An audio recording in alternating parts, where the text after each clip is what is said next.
Bismillahirrahmanirrahim. Assalamualaikum warahmatullahi taala wabarakatuh. Salam sejahtera dan selamat petang kepada seluruh rakyat Malaysia. Bersama dengan saya petang ini ialah Datuk Dr. Rohaizat, Dr. Nohayati Rosli, Datuk Dr. Chong Chi Kiong dan Dr. Hisham Shah. Kementerian Kesihatan Malaysia ingin memaklumkan bahawa terdapat 88 kes yang telah pulih dan dibenarkan discharge pada hari ini. Ini menjadikan jumlah kumulatif kes yang telah pulih sepenuhnya daripada jangkitan COVID-19 dan telah dibenarkan pulang adalah sebanyak 5,113 kes, iaitu bersamaan dengan 76% daripada jumlah keseluruhan kes. Sehingga 11 Mei 2020 jam 12 tengah hari, terdapat 70 kes baru yang telah dilaporkan, di mana 31 kes adalah di kalangan bukan warga negara Malaysia. Ingin dimaklumkan juga bahawa terdapat 70 kes baru yang dilaporkan hari ini, terdapat 13 kes import dan 57 kes adalah penularan tempatan. Ini menjadikan jumlah kes positif COVID-19 di Malaysia adalah sebanyak 6,726 kes. Oleh itu, jumlah kes aktif dengan keboleh jangkitan COVID-19 adalah 1,504 kes. Sehingga kini seramai 20 kes COVID positif sedang dirawat di unit rawatan rapi dan daripada jumlah tersebut, 7 kes memerlukan bantuan pernafasan. Daripada maklumat terkini yang dilaporkan ke CPRC Kebangsaan, duka cita dimaklumkan terdapat 1 pertambahan kes kematian berkaitan dengan COVID-19.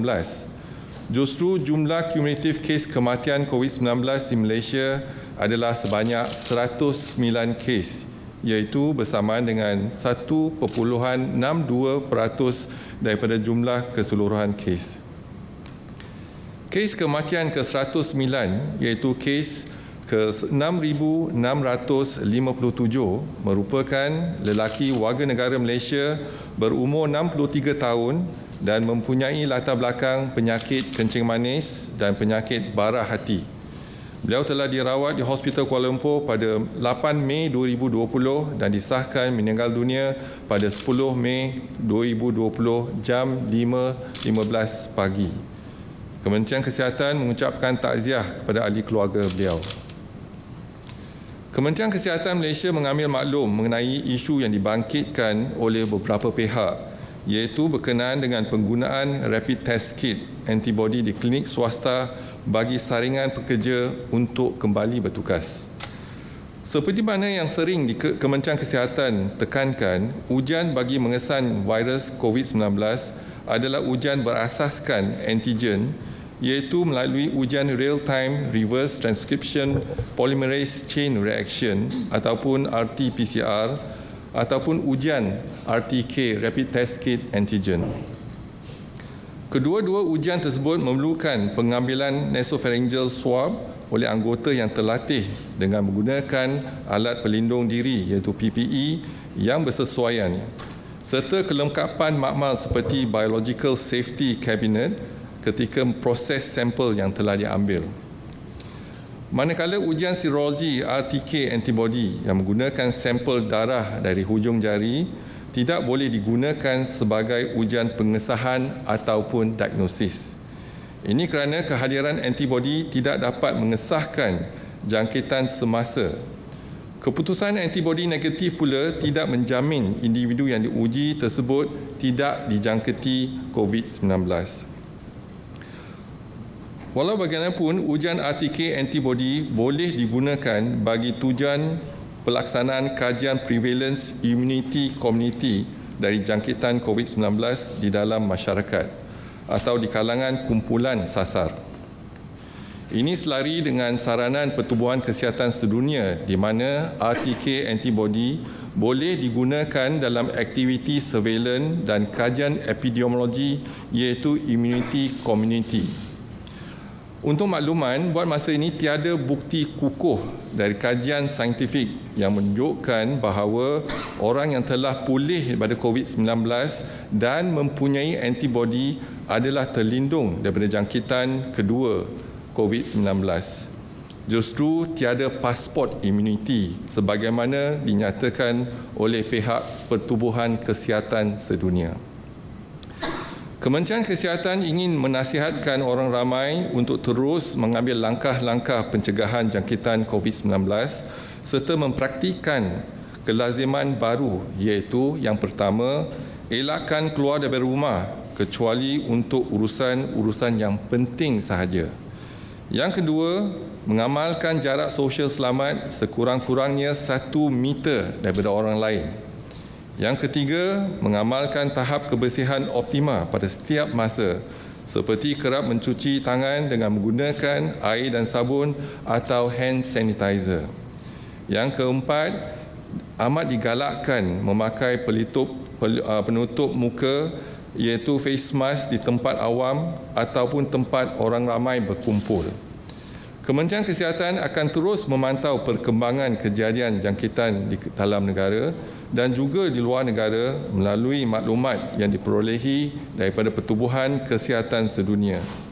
Orang ramai akan sentiasa dimaklumkan sebarang perkembangan terkini mengenainya.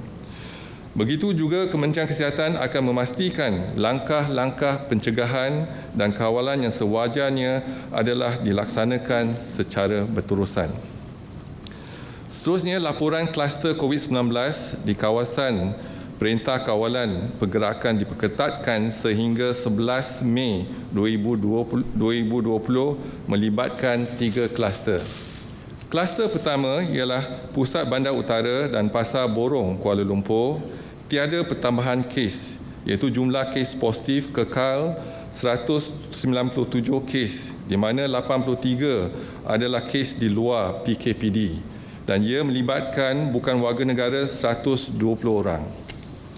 Lokaliti kluster kedua ialah Selayang Baru dan tiada pertambahan kes kekal dengan 52 kes melibatkan 36 bukan warga negara. Dan lokaliti kawasan Pasar Jalan Osman juga tiada pertambahan kes, kekal dengan 27 kes dan 2 kes adalah di luar PKPD, melibatkan 21 bukan warga negara. Seterusnya dimaklumkan kluster perhimpunan di Masjid Sri Petaling. Setakat ini bilangan sampel yang diambil dan diuji adalah 37,081 sampel. Melibatkan kes positif ialah 2,345 dan melibatkan 5 generasi dan tiada pertambahan kes pada hari ini. Begitu juga telah dikenal pasti 18,728 pelajar, guru dan kaki tangan daripada 370 madrasah dan sekolah tahfiz.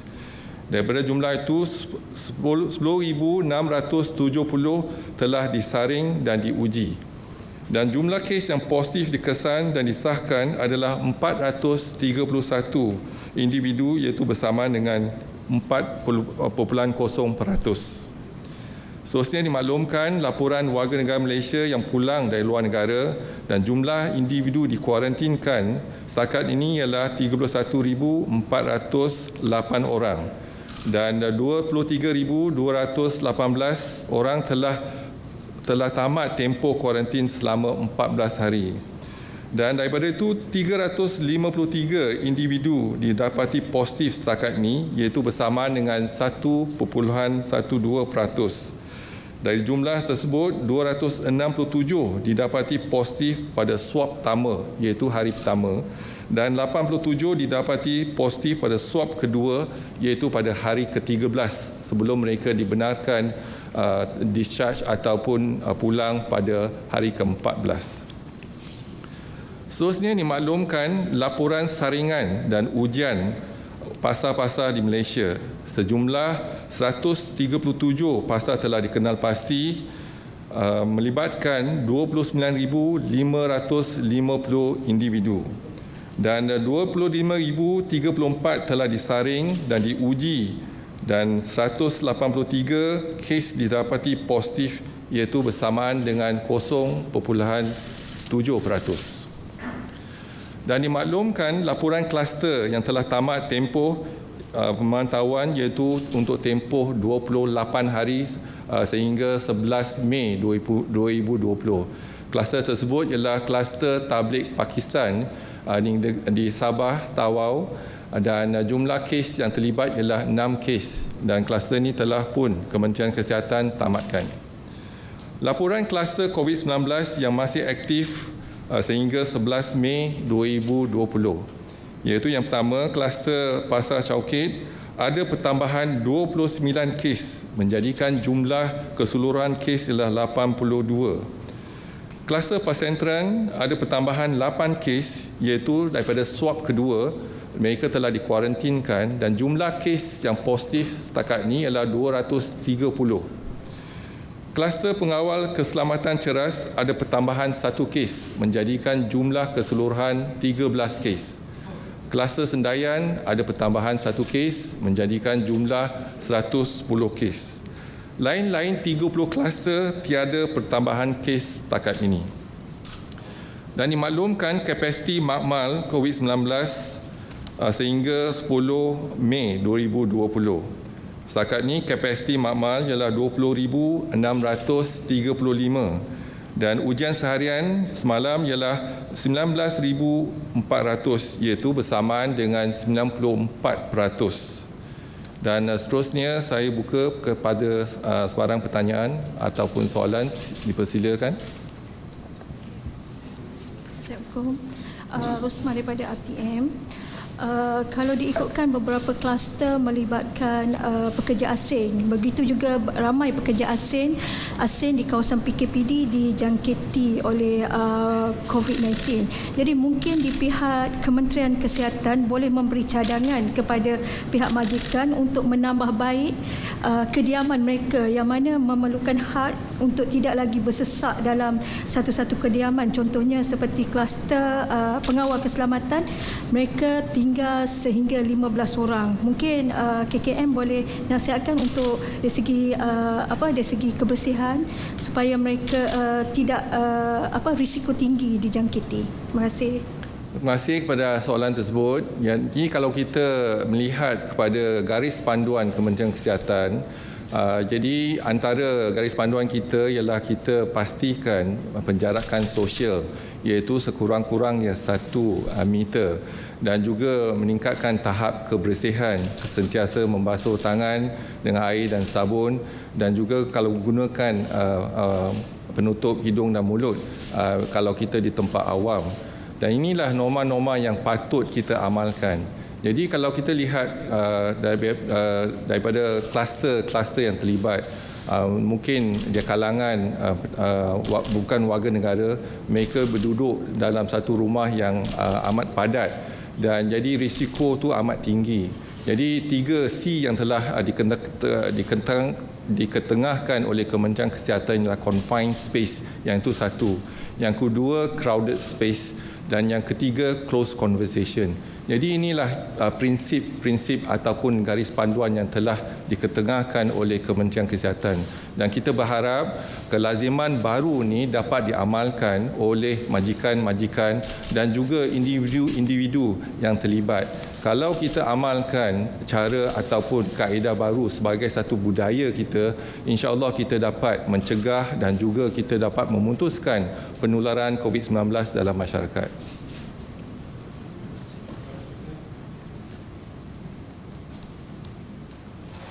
Assalamualaikum Datuk, saya Faisal dari Malaysia Kini. Datuk, di Perak ada 2 kes. 2 kes dilaporkan yang hanya diketahui selepas salah seorang melalui ujian COVID yang dilakukan sebelum masuk kerja. Kedua-dua dilaporkan mereka adalah asymptomatic. Jadi berdasarkan kes ni, adakah kerajaan perlu pertimbangkan untuk semua pekerja dalam semua sektor, bukan saja termasuk dalam pekerja asing dalam pembinaan tu, untuk melalui ujian COVID sebelum masuk semula kerja? Terima kasih atas soalan tu. Yang soalan ialah adakah kita patut melaksanakan ujian untuk semua orang, terutamanya mereka yang nak kembali untuk bekerja. Jadi kalau kita lihat tindakan Kementerian Kesihatan, kita menggunakan kaedah targeted approach, iaitu kalau kita lihat pada lokaliti dan juga kita lihat kepada kumpulan sasar kita. Semalam saya dah maklumkan kita ada 8 kumpulan sasar. Dan kalau kita melaksanakan PKPD contoh ni di kawasan tertentu, kita akan melaksanakan saringan kepada semua orang, sama ada warga negara ataupun bukan warga negara. Jadi kita pun pasti, kita pun maklum ada kes-kes sporadik dan telah pun diajukan kepada saya kes-kes sporadik tersebut. Dan kalau kita lihat kes-kes sporadik iaitu surveillance, setakat ni jumlah kumulatif kes-kes sporadik ialah 207 kes yang telah positif yang kita kenal pasti. Dan saringan kita sebagaimana targeted approach iaitu locality, contohnya locality dan juga kumpulan sasar. Kita lihat pada jemaah tabligh contohnya sekolah tahfiz, kawasan PKPD, dan juga kita melihat sekarang kluster ataupun target untuk pasar-pasar contohnya. Dan juga kita lihat bagaimana kita boleh meningkatkan saringan untuk mereka yang melaksanakan pembedahan, kita saring mereka.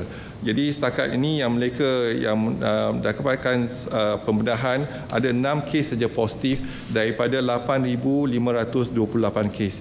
Jadi bila kita menjalankan saringan pada kumpulan tersebut, contohnya surveillance pre-op hanya 0.1% yang positif, lain 99.9% negatif.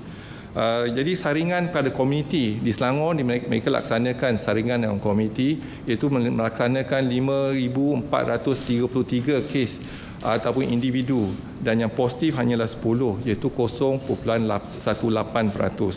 Dan juga dalam saringan pada pasar setakat ini kita telah kenal pasti 29,550 dan yang telah disaring 25,034. Yang positif hanya 183 iaitu bersamaan dengan 0.7%.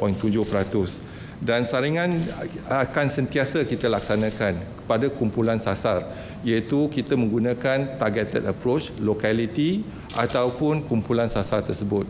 Jadi untuk kita melaksanakan test contohnya untuk pekerja, kalau kita melaksanakan test untuk pekerja, yang kali pertama, lepas test tersebut mereka boleh bekerja.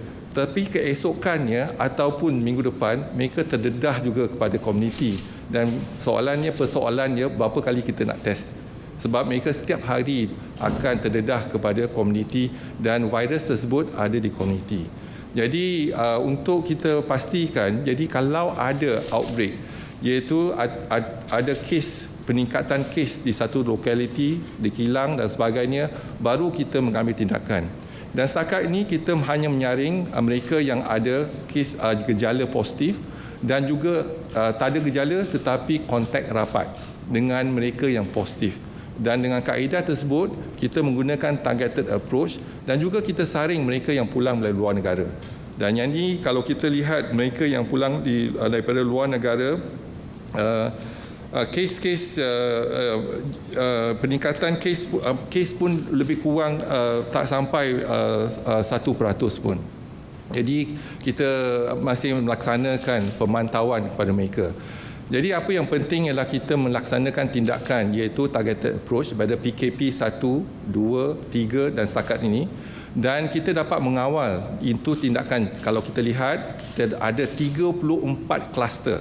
Setakat ini kluster yang aktif hanya ada 4 kluster yang aktif. Yang lain tak ada pertambahan kes. Jadi kita masih memantau dan ada juga kluster yang telah kita tamatkan selepas 28 hari tak ada kes baru, kita telah tamatkan 3 kluster. Jadi kita masih memantau dan yang penting ialah tindakan kita acute case detection. Jadi kalau ada kes kita akan trace dan track dan kita akan jalankan ujian. Kalau ujian dia positif, kita akan asingkan individu tersebut dan masukkan ke hospital dan kita akan bagi rawatan. Dan kontak rapat individu tersebut juga kita akan pastikan mereka kuarantin untuk 14 hari. Jadi tindakan kita setakat ini membuahkan hasil. Jadi kita akan laksanakan tindakan tersebut dan kita harap dengan sekarang ni dengan kaedah baru iaitu kita mengharapkan rakyat Malaysia untuk patuh kepada SOP yang telah dikeluarkan oleh Kementerian Kesihatan. Kalau mereka patuh, insya-Allah kita boleh kawal jangkitan ataupun penularan COVID-19 dalam masyarakat. Assalamualaikum Dato', Aisyah daripada Bernama. Saya ada satu soalan mengenai keselamatan makanan. Sekarang banyak pasar basah yang telah ditutup kerana COVID. Jadi timbul keraguan adakah barang basah yang dijual di pasar tersebut selamat untuk dimakan kalau penjual itu disahkan COVID positif. Tapi beliau tak tahu sebelum tu dan barangan di pasar tersebut turut diedarkan kepada pasar dan lokaliti lain, kawasan-kawasan lain. Terima kasih. Jadi saya rasa ramai yang risau mengenai isu ni dan kalau kita lihat setakat ni sampai hari ini tak ada jangkitan daripada makanan. Jadi kalau melihat kepada kilang ayam contohnya dalam proses dan jadi kita tunggu sama ada virus tersebut ada dalam haiwan ataupun dalam ayam. Jadi kita tunggu laporan dari DBS lah yang tu. Tapi yang pasti ialah tindakan kita apabila kita membeli makanan, kita memasak makanan tersebut. Jadi kalau bila kita masak, virus itu akan mati. Kalaupun ada virus, tapi setakat ini kita tak tahu ada virus ke tidak dalam makanan tersebut. Tetapi kita akan tunggu kajian yang dilaksanakan oleh DBS lah.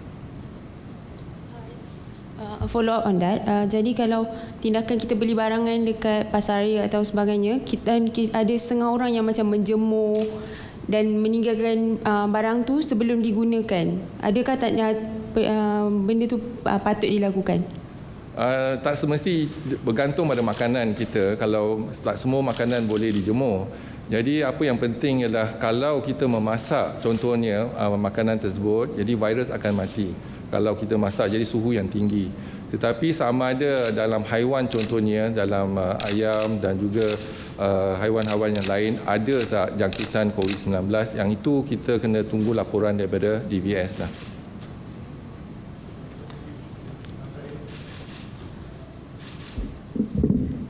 Assalamualaikum Datuk, Zana dari Berita Harian. Nak tanya mengenai pengumuman PM semalam mengenai ziarah yang dibenarkan dalam negeri untuk 20 orang pada satu masa. Apakah perkiraan yang diambil kira oleh KKM dalam menentukan jumlah 20 orang ni, dan mungkin Datuk boleh perincikan sebab setiap keluasan setiap rumah tu tak sama dan mungkin rumah yang kecil tidak boleh melakukan penjarakan sosial. Dan selepas tu jika dah dibenarkan mungkin akan menggalakkan orang untuk pergi ke rumah orang lain untuk beraya, dan apa nasihat KKM dalam isu ni sebab ada berlaku di Dubai 16 orang dijangkiti ketika berbuka puasa. Ya, isu dia bukan nombor 20 orang. Jadi isu dia ialah 20 tu relatif. Kalau kita lihat yang garis panduan Kementerian Kesihatan ialah pertama penjarakan sosial. Jadi kalau 20 orang, mungkin 20 orang juga anggota keluarga. Jadi keluarga contohnya dengan anak, dengan cucu contohnya, mungkin jumlah ahli keluarga itu 20 orang. Dan apa yang pasti ialah kita kena ikut SOP Kementerian Kesihatan, iaitu penjarakan sosial. Jadi kalau dalam apartmen 20 orang tu dah kira confined space dan crowded space. Jadi dah melanggar peraturan iaitu SOP Kementerian Kesihatan. Jadi apa yang penting ialah dalam tempoh masa tersebut yang penting penjarakan. Sebagaimana Yang Amat Mohamad Perdana Menteri menyatakan, iaitu kita kena pastikan penjarakan sosial diamalkan di rumah contohnya. Iaitu apabila ada kalangan mereka yang melawat ataupun datang ke rumah, pastikan penjarakan, pastikan kita lindungi warga emas contohnya. Jadi tak ada salam, tak ada cium-cium, dan juga pastikan penjarakan tu 1 meter. Dan kita boleh amalkan sebelum masuk rumah, cuci tangan dulu, guna sabun ataupun guna hand sanitizer. Jadi nombor tu ialah relatif, iaitu bergantung pada rumah kita. Kalau apartmen kita kecil, jadi tak ada, kita bukan kata 20 orang. Jadi kita kena lihat bagaimana kita kena buat staggered appointment ataupun staggered visiting daripada keluarga kita. Yang kita katakan ialah ahli keluarga. Kita bukan katakan pelawat datang ke rumah. Kita tak menggalakkan perhimpunan, kita tak menggalakkan pelawat-pelawat datang ke rumah. Tetapi yang ni ahli keluarga. Ahli keluarga ada yang 10 orang, ada yang 15 orang, ada yang 20 orang. walaupun ahli keluarga, pastikan kita lindungi warga emas, iaitu ibu bapa kita ataupun nenek dan atuk kita. Sebab kalau kita lihat dari jumlah kes kematian yang kita ada setakat ni, kes-kes tu kalau kita lihat 60 tahun ke atas lebih pada 50%. Dan kalau mereka ada kencing manis, darah tinggi ataupun penyakit NCD, jumlah kematian tu ialah 85% dan ke atas. Jadi kalau kita tahu data-data tersebut, kita pastikan kita melindungi warga emas, ibu bapa kita dan juga nenek dan atuk kita. Jadi kalau kita balik, pastikan yang kita kena basuh tangan dan juga penjarakan tersebut. Jadi kalau kita tak dapat mengamalkan penjarakan, adalah lebih baik untuk kita kurangkan untuk kita melawat ataupun balik kampung contohnya. Jadi mungkin tahun ni kita rasa kalau kita lihat perkara ni berlaku juga di negara China ketika mereka menyambut perayaan Tahun Baru Cina, tetapi mereka juga menghadkan ataupun menghentikan penduduk mereka balik ke kampung. Jadi inilah satu cabaran kita dan kita harap rakyat Malaysia memahami dan juga mengamalkan, dan juga yang penting ialah lindungilah ibu bapa kita dan nenek atuk kita di kampung. Kalau tidak, kita balik kampung, kita bawa virus balik ke kampung. Itu kita tak pasti sebab kita tak tahu, tak nampak virus tersebut. Mungkin kita ada virus tersebut, kita dah terdedah, tetapi kita mendedahkan kepada ibu bapa kita dan juga atuk dan nenek kita di kampung. Jadi saya berharap semua rakyat Malaysia boleh patuh kepada SOP yang dikeluarkan oleh Kementerian Kesihatan Malaysia. Okey, Assalamualaikum Datuk. Soalan terakhir daripada kami. Okey Datuk, seperti mana Datuk maklumkan tadi, terdapat 207 kes sporadik. Jadi mungkin Datuk boleh perjelaskan lebih terperinci berapa ramai saringan telah dijalankan mengenai kes sporadik ini. Terima kasih Datuk. Jadi kalau kita lihat 207 kes sporadik itu daripada hari pertama kita akan kumpulkan, jadi kes kumulatif. Tetapi kalau kita lihat tempoh 2 minggu, satu cycle PKP contohnya, tempoh 2 minggu, 14 hari, hanya kita dapat 3 kes saja, iaitu 2 kes Aili dan 1 kes Sari. Jadi 3 kes dalam tempoh 2 minggu. Jadi kes surveillance kita, Aili dan Sari, semakin berkurangan. Jadi kalau yang itu menunjukkan dalam komuniti, virus dalam komuniti semakin berkurangan, tetapi masih ada dalam komuniti. Jadi kalau dibandingkan dengan awal bulan April, kes-kes Sari dan ID semakin meningkat semasa itu. Jadi kalau kawalan kita baik, kita boleh memutuskan penularan jangkitan COVID-19 dalam masyarakat, contohnya duduk di rumah. Hari ini masih kita, Kementerian Kesihatan menyarankan semua untuk duduk di rumah kalau tiada urusan di luar. Yang itu yang pertama. Yang kedua, kalau terpaksa keluar, pastikan kita adakan penjarakan sosial dan tempat awam pakai penutup hidung dan mulut, dan juga kerap mencuci tangan dan amalkan SOP. Contohnya jarakkan diri daripada kawasan-kawasan yang sempit contohnya, ataupun kita pastikan jauh daripada kawasan awam kalau boleh. Jadi kalau tak boleh, kita kena ambil tindakan-tindakan yang telah disarankan oleh Kementerian Kesihatan. Jadi sekarang ni kita bergantung pada rakyat Malaysia untuk patuh kepada SOP. Kalau kita nak berjaya, kita nak putuskan penularan jangkitan COVID-19, rakyat Malaysia kena bersatu dan juga bersama dengan Kementerian Kesihatan untuk kita sama-sama putuskan penularan jangkitan COVID-19 dalam masyarakat kita.